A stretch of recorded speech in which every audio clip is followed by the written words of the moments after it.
Webb, when you were 27, you won the U.S. Open, and you've won 5 tournaments so far. And you're so young, and so many people just dream about that and work their whole life to get to that point, but you've already gotten there. How do you maintain a level head? I think, the thing I have to always remember is that any good I do comes from the Lord. Mm-hmm. The talent I have, whatever I do, I realize that, my heart is beating and my blood's flowing right now because He's allowing it to. So I think I start there. And if I was single, if I never got married, I think I would have a lot bigger ego than I do. But Dowd, in a great way, keeps me grounded, reminds me that all I really have to do and worry about is working hard to glorify the Lord, and that's it. It doesn't matter if I win 50 times or one time. There's one thing that I got to do, and that's just work hard and use the talent that He's given me as best I can. But again, always reminding myself that it all comes from Him. How is it being on the tour, and you're always playing on Sundays, so you're not able to go to church, and you have 2 kids who are taking your time away from time that you could be really spending with the Lord. So how do you find that time as a couple and individually? Mm-hmm. Well, when I first got on tour, we would try to find churches in different cities on Sundays to go to, but it got to a point where everything had to work out perfectly. My tea time, the church service times, all those things had to work out to where it became actually too hard. And so we have a Bible study on Tuesday nights on tour, and I kind of treat that as my church away from home. And I've gotten to know some believers out here, and we try to get together once a week or once every 2 weeks and really try to have a little bit of fellowship time. But that is one of the hardest things, if not the hardest, about what we do is being removed from not only the church environment, but like our friends and family at home, to where we have that good time every week to hang out and meet. But a lot of it for Dowd and I comes down to planning. I mean, for her to have quiet time with the Lord literally means probably 2 days in advance we have to say, okay, when are you gonna have your quiet time? And we'll some days we'll put it in the calendar, which sounds kind of funny. Yeah, because everything is so hectic. As soon as the day starts, we're going, which would be the same if you were at home. You have to be intentional about carving out your time with the Lord. Sometimes I just shut myself in the bathroom and get on my knees and pray for 5 seconds and then go back out. But yeah, it has to be very intentional.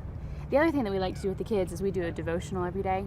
And we sing worship songs and memorize verses. Little things like that. But the verses that I'm teaching the kids, they're impacting me. I'm carrying them the whole week. We make, hand motions, so Willow loves doing it. Again, more. Yeah, that's been cool to see is, James and Willow can't retain words or memorize full sentences for the most part.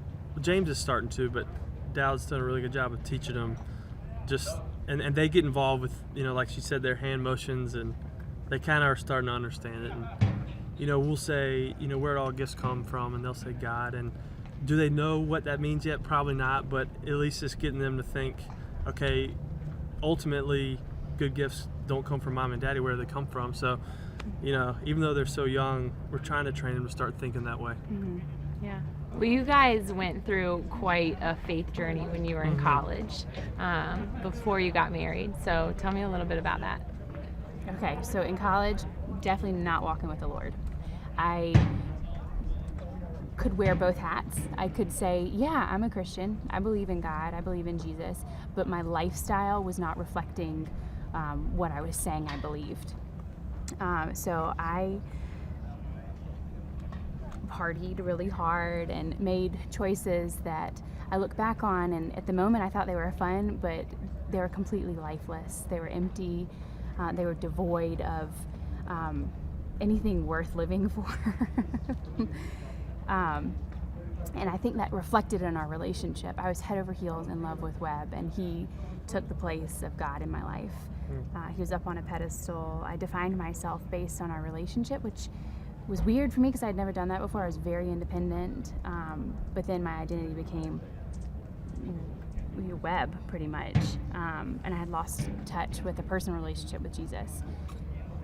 But we say all the time, when we broke up, because we broke up for a year with no hope of getting back together, and then the Lord, by His grace, showed redemption in our lives and brought us back together. But that year apart was the best year, because it was the first time that I really fell in love with Jesus and started walking with Him on my own personal relationship. And He was first in my life, first, second, third, not even a close fourth.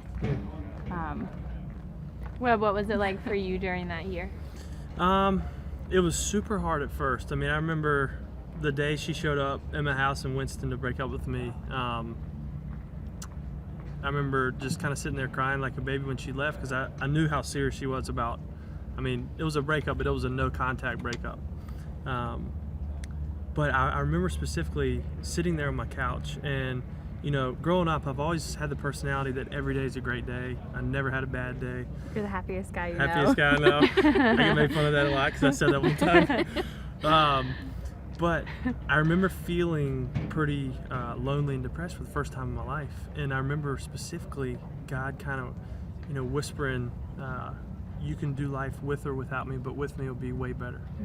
And I kind of realized in that moment, okay, this is hard, it's going to be hard, but you know, God is right here with me, and He's right here for me.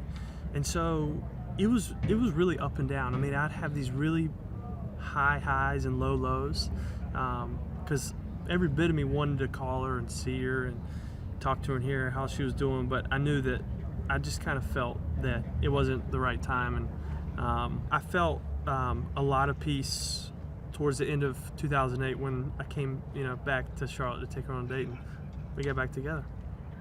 So Webb, right before you won the U.S. Open, what was kind of going through your head before you took your last shot? Well, the whole back nine it was so fun for me, kind of to be in contention. It was my first time in contention at a major before. And I tell people all the time, I know exactly where I stand in the tournament based on what Dowd looks like. She's normally half a hole ahead because she wants to see me coming up. And I didn't look at any leaderboards that day, but I kept looking at her, and her head was down the entire time, and she was texting, because whenever I'm in the hunt to win a tournament, people are always flooding in texts and trying to get My quicker. mom, one yes, of them. probably a lot of them. So based on her, I knew I was in the hunt. And so the back nine. And then the crowd started coming. The crowd was getting louder and louder and bigger, and Like 12, 13. That's Yeah. when everyone started grouping around you. right. How does that affect you? Does that affect you when it's really silent or when people are just cheering like crazy? Which do you prefer? I think when I'm playing well, the more the merrier. I mean, you build off that energy, the energy they're putting off rooting for you. So the whole time I'm extremely nervous, but at the same time I had this like kind of calm about me that I think most players get when they're really playing well. And you know, the last couple of holes was kind of more of the same. And I knew the last hole I had a tough up and down, but I knew if I made the putt, it was probably going to be the difference in either getting a playoff or winning. And ended up being good enough for a one-shot win. But Dowd and I went into the clubhouse. This was kind of interesting, and we had to wait about 45 minutes for the leaders to finish. And the clubhouse is about 50 yards left of the 18th green where we were watching it, and the telecast was probably 6 or 7 seconds ahead. So when Graham putted, I knew, or as he was stepping up to putt, we heard the crowd go, "Oh!" So before he putted on TV, I knew he had missed. So it was kind of weird for Dowd and I, but we knew we had won. So And then it was reconfirmed on the television. it was official. You say we had won. I think that's really neat that you include her in everything.